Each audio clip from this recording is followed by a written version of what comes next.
Hello, fellow thinkers. We welcome you to another episode of our podcast. This will be our fifth episode, and today we will discuss free will and determinism. Last week we discussed Stoicism, but this week we will discuss kind of like a criticism of Stoicism, which is free will. Although it was theorized explicitly by Alexander of Aphrodisias, many of us implicitly assume that we have free will and the ability to make choices. We will get into these topics. So, I'd like to welcome Ryan. How are you, sir? I'm doing great. How are you? I'm fine. And so yeah, let's get into the video. Could you define what free will is, Brandon?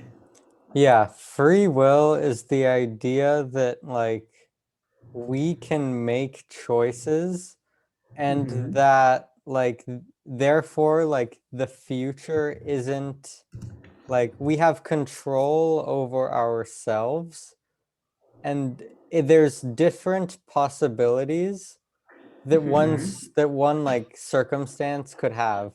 So if, for example, if it's like tomorrow morning, under free will, I can choose to have turkey bacon or eggs. But Yeah. if there's no free will, then I was forever determined to pick whatever I end up eating tomorrow morning. So it's basically this is the idea that you're not controlled by a system, but instead we have our own decisions and choices made by our consciousness. Kind of, because there are some forms of free will where you can still be controlled by a system, but you can still also make choices.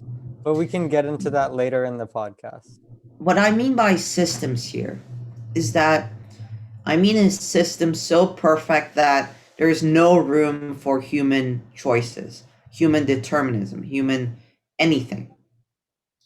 So yeah, we'll get into that. So Okay. um yeah, would you like to continue? Yeah. So Alexander of Aphrodisias, the reason that he's kind of seen as the free will guy is because he Mm-hmm. theorized about libertarian free will.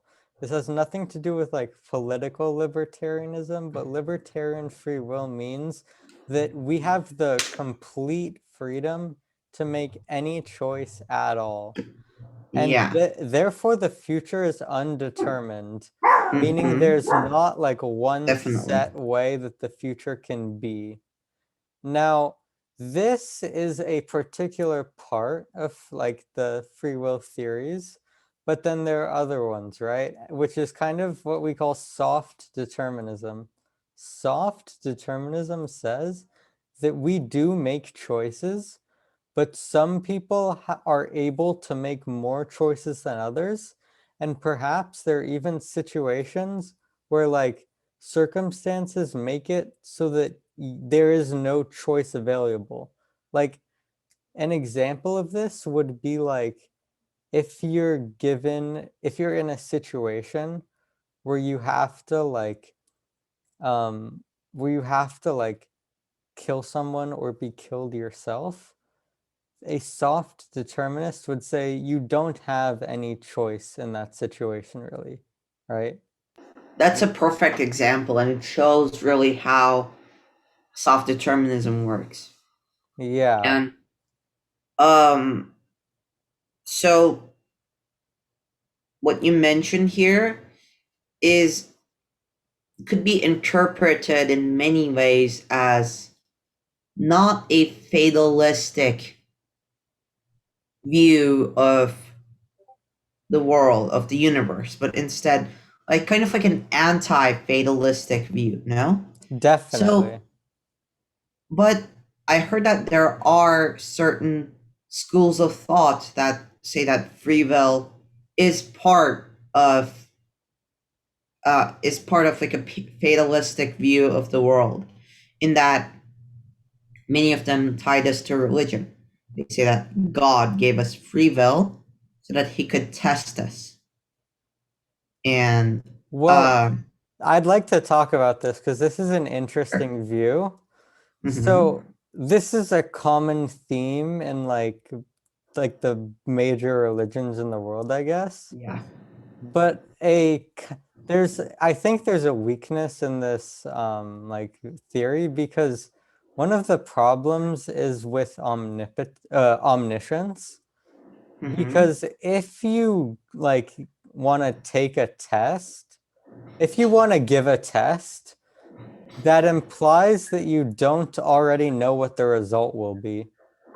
For example, if like if I want to test these humans to see like if they're gonna like be good humans or be bad humans, it wouldn't make sense if I already know exactly who is going to be good and exactly who is going to be bad, because that's what seems to like imply if you take the view of like omniscience, which is the idea that like a god would know everything. So, would you like to go into omniscience further? Sure, we can go into this further. So, omniscience. Oh, well, this is where we get into like a little. This is where we have to make like a little like correction, I guess, because this deals with your theories of time. Because some people say that if God didn't like, if there, so if there's a past, a present, and a future, Mm-hmm. then in the past, God would have known the future, right? Because they're all equally real. The past is equally real as the present, which is equally real as the future, right? They're all equal. Yes, but there are some people who say, no, that's not true. There's some people who say they're all one like thing. Like the past, present, and future. No, they're all basically like one thing. And therefore, God doing like this test, for example, it's not a contradiction because he he knows the like he knows the like how the outcome will be, but that's meaningless because like they all are basically at the same time to the person Mm-hmm. who believes in this theory. So that's kind of how they like come back, I guess. Sure. So, I could understand it. Like, what I believe is that, well, there is no time where, like, under God. What we live through now is just what God created for us, I guess. You see what I'm saying? So it's not like God belongs to the past or the future or the present. All we know that he was always behind us. He will always be ahead of us, and he will always be with us. So that's how I view this subject. Okay. Yeah. And I think this subscribes to the second school of thought that you mentioned. Yeah, soft determinism. So, what do you think about that? Which idea could you relate to? So there are I don't have like a complete agreement with any of the fields of view on this subject, but Mm-hmm. I think that I'm basically between two of them, which is soft determinism and something else called hard determinism. Okay, and we can get into that in a second. But Sure. basically, I think that free will probably exists, and I think the best version of that is soft determinism. But now, Yeah. let's go into why I said probably and not definitely. And this is what's called hard determinism. hard determinism is the theory that like basically in its most simple form that like the future is completely determined, meaning all of our that this is that there's one possible future, not like two, not three, not four, not infinite, only one, and that therefore like all of our actions are basically determined by it depends who you ask for the answer to why, to by what, but the most common, I guess, the most common subgroup of hard determinism is something called materialism. Yeah, Materialism is the view that everything is, materialism is the view that everything is like particles, basically, and that like this includes like consciousness basically, right? sure. So that's a hard thing to kind of to get to consciousness with only starting with particles, but they're trying to do it. But anyways, so once you say that like everything is particles Mm-hmm. and you have like laws of physics that like govern those particles, then Yeah, then you can say that the interactions between them are like deterministic. And if that's the only thing that exists, then the universe is deterministic. And that is how many people get to hard determinism. I don't really agree with this that much. Not really. Yeah. mm-hmm. I don't, because to me, it seems like metaphysically it's very like iffy, you know? Very Yeah, iffy. it doesn't quite make sense because well, it's kind of like a stretch, isn't it? It's there are so many ways in which I think it's like unfeasible. I like its like ambition. I like how it maybe presents like an interesting thought experiment, Mm-hmm. but like there's so let me go into what I think are kind of like the iffy parts of hard determinism. Sure. So like number one is how you get consciousness, because like it's kind of like sophistry to just say it doesn't exist. Like that's just pretty sophistic. So well, consciousness. You said that. What did you say before? You said consciousness. So I couldn't really catch that. Could you repeat the sentence? Oh yeah, yeah. Basically, it's really hard to explain consciousness if everything is only particles, basically. Yeah. Well, for sure, I know that I myself have consciousness, but I cannot be sure that you have. You're Yeah, also conscious. the brain in the vat.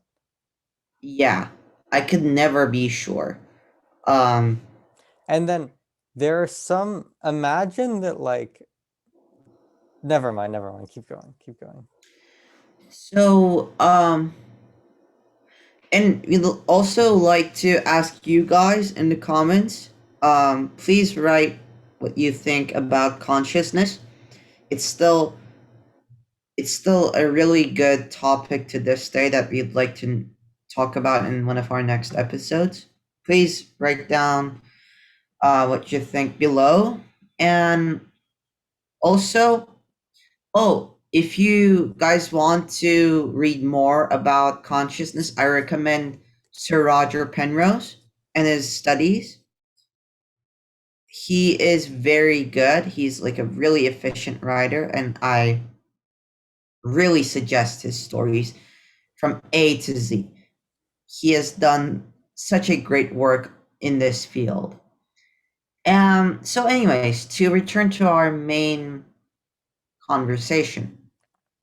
So, free will, I think, ties into the idea of consciousness because, well, how are you going to be totally free if you are not sure You are.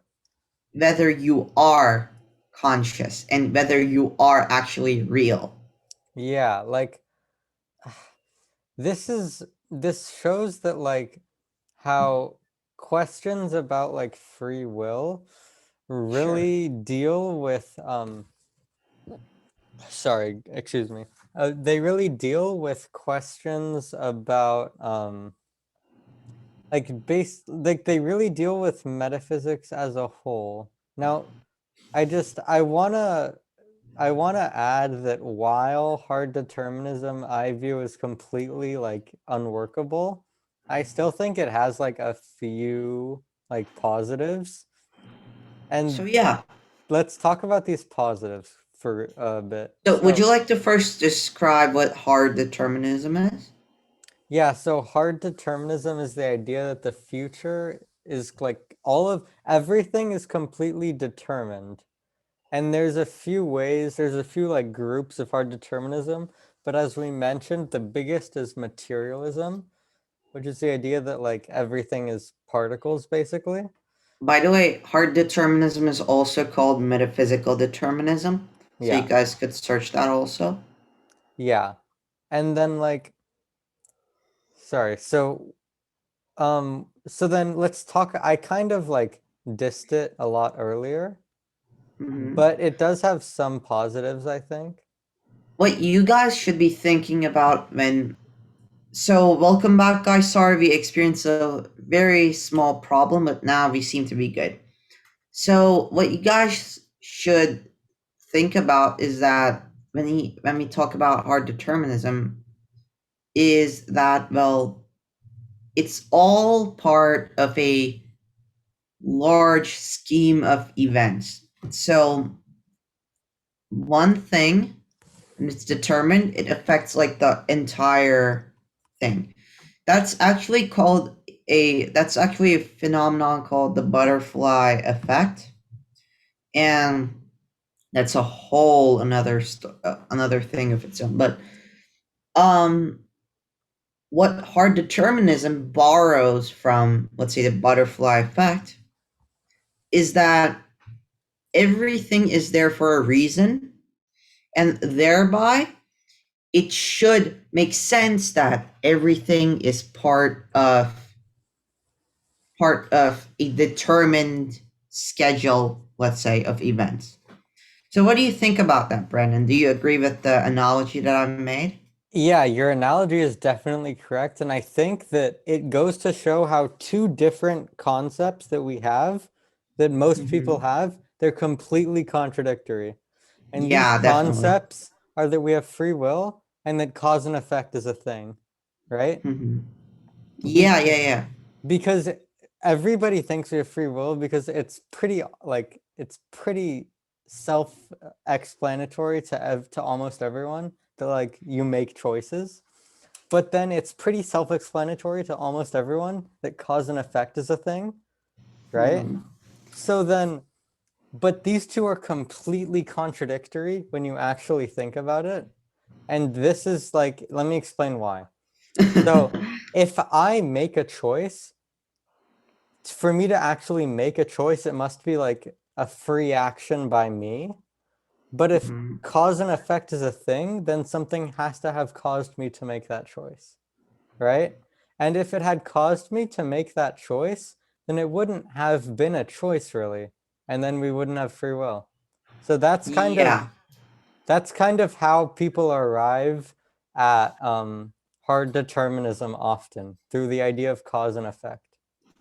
Yeah, and one counter argument to free will that is made by like cause and effect is that, well, we don't know if we actually possess free will or not based on the fact that maybe we already had decided, like it was already, for example, okay, I want to take, I want to eat burgers instead of a salad during lunch, okay?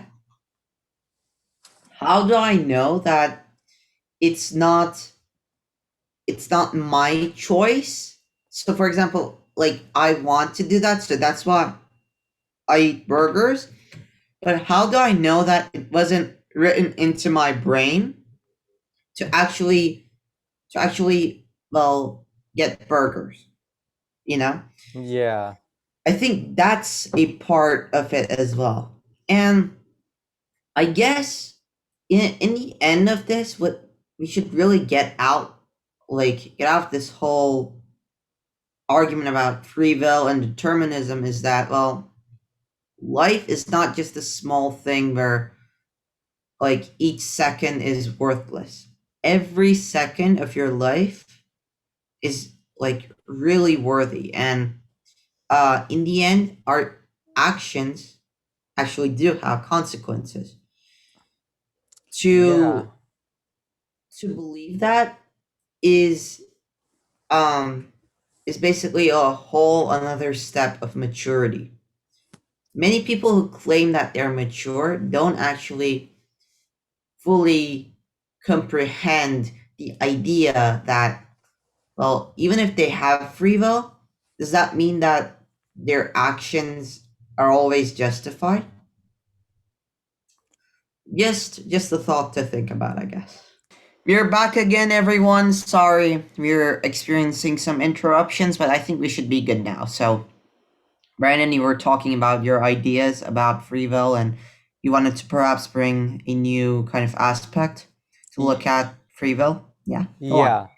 So when I was like researching for this, one of the main things that I kind of encountered was Hmm. that it was an interesting idea because there obviously is like over here is the idea of like materialism and hard determinism, and then over here is like free will and stuff.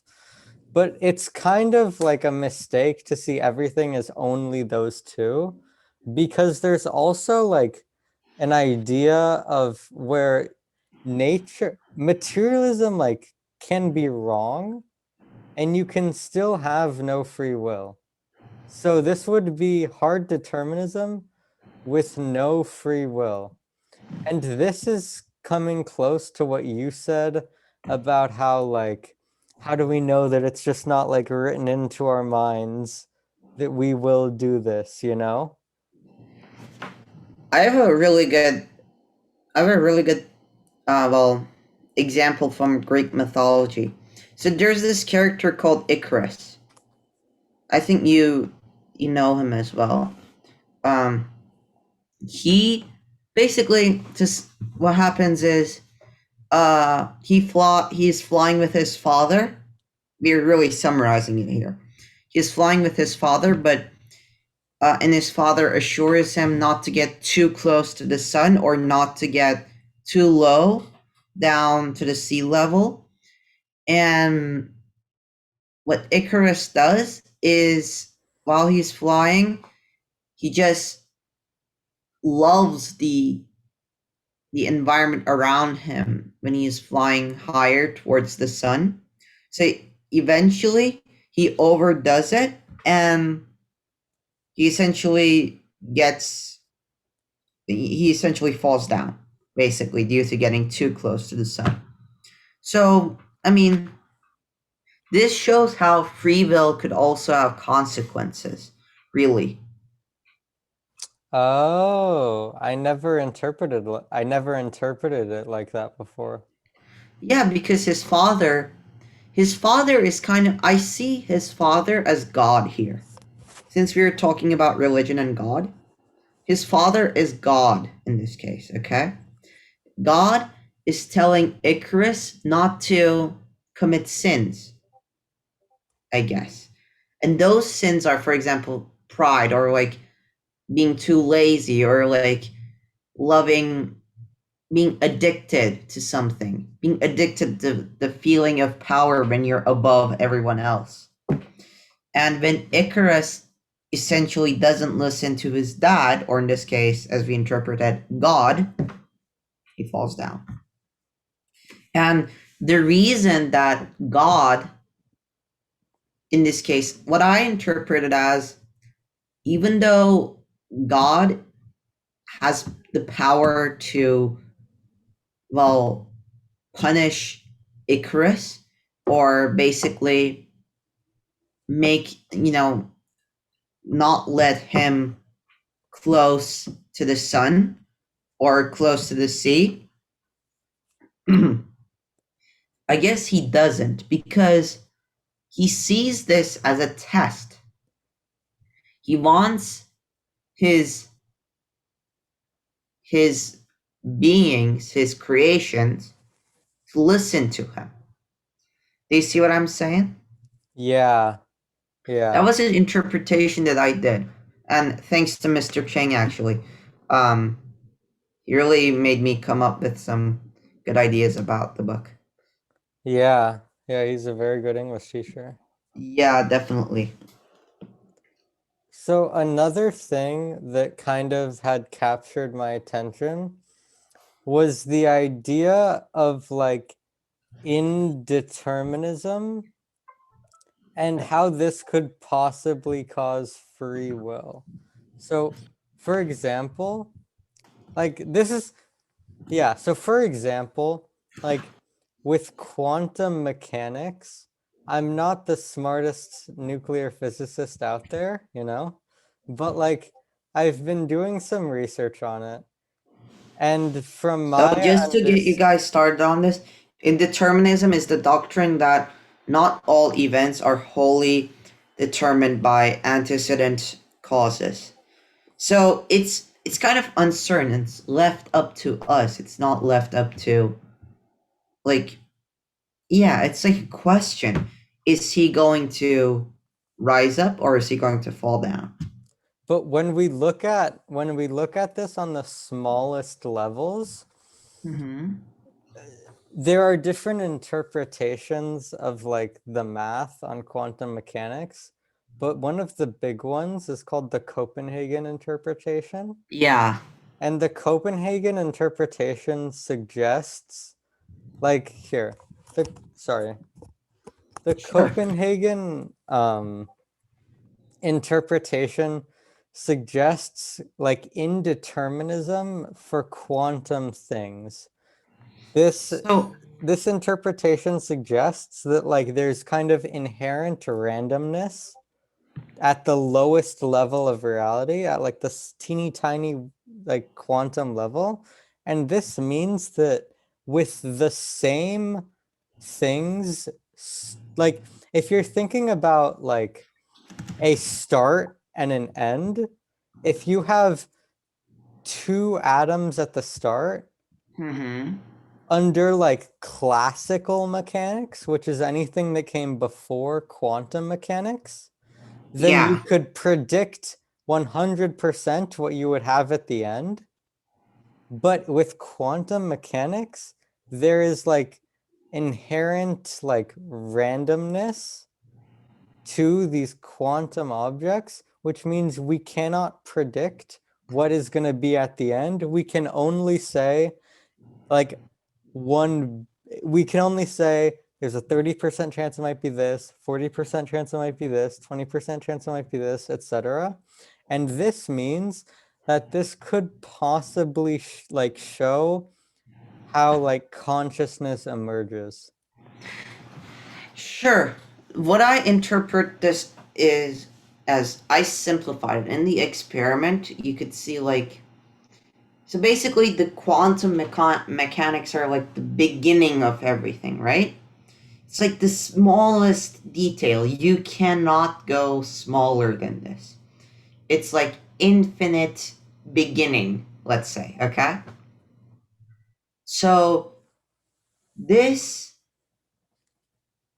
this this part essentially grows up to the reality that we have now, which is really blurry, no?